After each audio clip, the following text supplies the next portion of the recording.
Latest عجیب و غریب ویڈیوز کے لیے ہمارے channel A R Y planet کو جلدی سے سبسکرائب کر لیجئے۔ کراچی کے ایک گورکن نے انکشاف کیا ہے کہ وہ ایک دفعہ زنانہ میت کے لیے قبر کھودنے لگا، لیکن جیسے ہی یہ کام ختم ہونے لگتا تو زمین سکڑ جاتی۔ پورا دن یہی ہوتا رہا اور پھر جنازہ آ گیا۔ ورثہ کو بتایا تو کہنے لگے یہ عورت دراصل بد کلام اور شوہر کی نافرمان ہے۔ پھر شوہر نے سرہانے کھڑے ہو کر اسے معاف کیا تو فوری طور پر قبر تیار ہو گئی۔ اس قبر پر آج بھی شرم کے مارے کسی نے کتبہ نہیں لگایا۔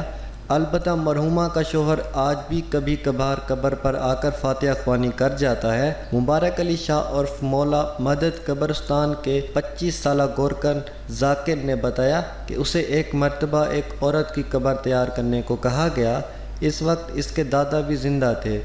وہ ان کے ساتھ صبح سے قبر کی تیاری میں لگ گیا کیونکہ ظہر کے بعد میت قبرستان آنی تھی، لیکن حیرت انگیز طور پر قبر تیار نہیں ہو رہی تھی۔ جیسے ہی کام ختم ہونے لگتا زمین سکڑ جاتی۔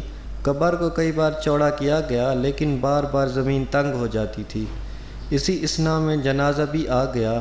جب ان لوگوں کو صورتحال بتائی تو پتہ چلا کہ مرنے والی عورت شوہر کی نافرمان اور اس سے سخت بد کلامی بھی کرتی تھی۔ اس کا شوہر بہت دیندار اور والد کا فرما بردار تھا اور یہ بات بیوی کو سخت ناگوار گزرتی تھی۔ خاندان کے بزرگ اس کو سمجھاتے تو وہ ان سے بھی جھگڑا کرتی تھی۔ روزنامہ امت کے مطابق یہ بھی معلوم ہوا کہ جب میت کا آخری دیدار کیا تو اس مرنے والی عورت کے چہرے پر اذیت کے تاثرات تھے۔ ذاکر نے بتایا کہ شام تک اس کے لیے قبر کھودی جاتی رہی لیکن ہر بار زمین تنگ پڑ جاتی۔ یہ دیکھ کر جنازے میں شامل لوگ استغفار کرنے لگے۔ پھر ایک روحانی عامل کو بتایا گیا تو انہوں نے کہا کہ شوہر میت کے سرہانے کھڑا ہو کر اسے صدف دل سے معاف کرے۔ شوہر نے ایسا ہی کیا۔ اس کے بعد قبر بآسانی تیار ہو گئی۔ ذاکر کا کہنا تھا کہ ورثہ اس واقعے سے اس قدر شرمندہ تھے کہ انہوں نے قبر پر نام کتبہ بھی نہیں لگوایا۔ اب کبھی کبھار اس کا شوہر آ کر قبر پر فاتحہ خوانی کر جاتا ہے۔ تو یہ تھی نافرمان بیوی جس کو قبر میں جگہ نہیں مل رہی تھی۔